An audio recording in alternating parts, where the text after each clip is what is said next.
Hey guys, in this video I will show you how you can fix a Discord gray screen. It's quite easy and straightforward, so let me show you how.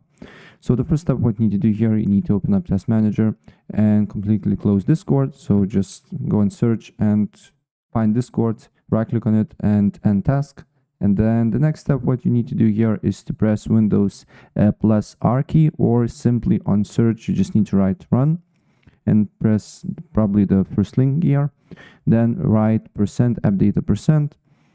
On this new window here, what you need to do here is to find a Discord folder, and then you just need to delete that particular folder.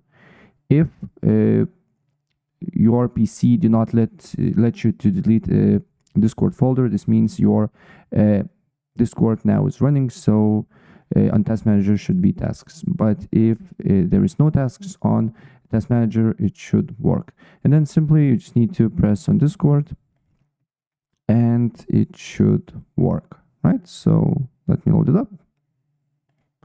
And now my Discord is working.